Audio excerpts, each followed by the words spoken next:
Assalamualaikum warahmatullahi wabarakatuh. Perkenalkan, nama saya Denisa Rahmatul Fitria dari kelas 1B dengan NIM 236211041. Di sini saya akan membawakan materi mengenai apa itu sistem komputer. Apa sih sistem komputer itu? Sistem komputer adalah kumpulan perangkat-perangkat komputer yang saling berhubungan dan berinteraksi satu sama lain untuk melakukan proses pengolahan data sehingga dapat menghasilkan informasi yang diharapkan oleh penggunanya. Perangkat yang terdapat pada sistem komputer diantaranya adalah hardware, software, dan brainware. Perangkat-perangkat tersebut memiliki fungsinya masing-masing pada sistem komputer. Namun, saat beroperasinya, perangkat-perangkat komputer tersebut akan bekerja dan saling mendukung satu sama lain. Hardware tidak akan berfungsi tanpa adanya software, dan juga sebaliknya. Dan keduanya tidak akan bermanfaat untuk menghasilkan informasi jika tidak ada brainware yang mengoperasikan dan memberikan perintah. Jadi, dapat dikatakan bahwa komputer bukan sebagai sebuah alat saja, tetapi juga merupakan sebuah sistem. Nah, setelah penjelasan tadi, mungkin banyak dari kalian bertanya-tanya apa sih itu hardware, software, dan brainware. Jadi, hardware merupakan perangkat komputer yang memiliki wujud fisik. Jadi, perangkat ini dapat disentuh, misalnya seperti motherboard, prosesor, hard disk, memori, power supply, dan lain-lain. Hardware sendiri umumnya dibagi ke dalam 4 bagian, yang diantaranya yang pertama ada input device atau perangkat masukan, merupakan perangkat pada hardware komputer yang fungsinya sebagai alat untuk pemasukan data-data atau perintah pada komputer, misalnya seperti keyboard, mouse, webcam, dan scanner. Yang kedua ada output device atau perangkat keluaran, merupakan perangkat pada komputer yang fungsinya untuk menampilkan hasil pemrosesan data-data, misalnya seperti monitor, printer, dan proyektor. Yang ketiga ada processing device atau perangkat pemroses, merupakan perangkat pada hardware komputer yang fungsinya sebagai pusat pengolahan data. Jadi dapat dikatakan perangkat ini adalah otak dari komputer dan sering juga disebut dengan CPU atau Central Processing Unit. Processing device akan melakukan komunikasi dengan perangkat input, output, dan storage untuk melakukan perintah-perintah yang dimasukkan.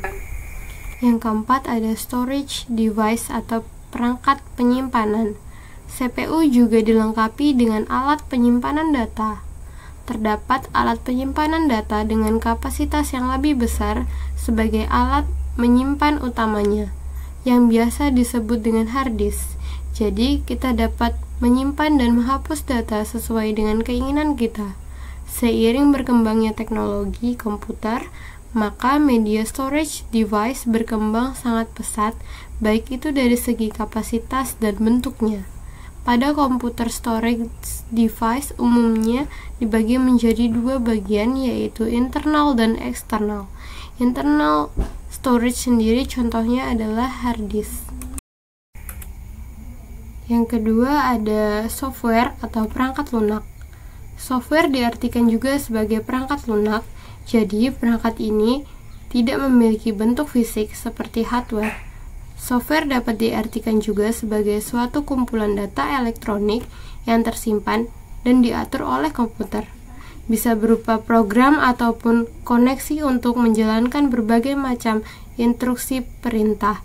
Jadi, software tidak dapat disentuh dan dilihat secara fisik. Dan dapat dikatakan juga bahwa software digunakan untuk mengontrol perangkat keras.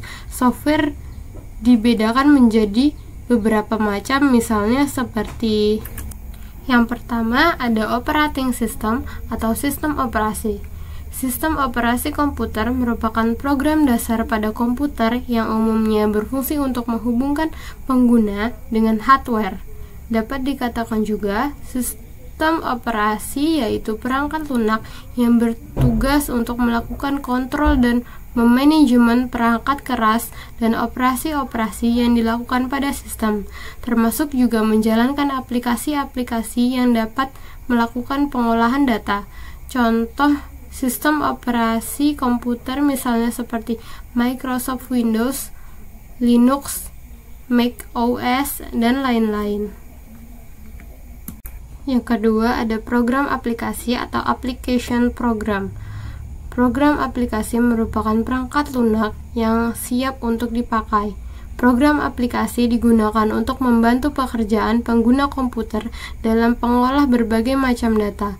Pada sebuah komputer, perangkat lunak ini sering disiapkan sesuai dengan selera dan kebutuhan penggunanya. Misalnya seperti Microsoft Excel, Microsoft Word, Microsoft Access, dan Photoshop, Chrome, and Mozilla. Yang ketiga, ada utility program atau program tambahan. Merupakan perangkat lunak yang fungsinya untuk menjalankan tugas-tugas tambahan.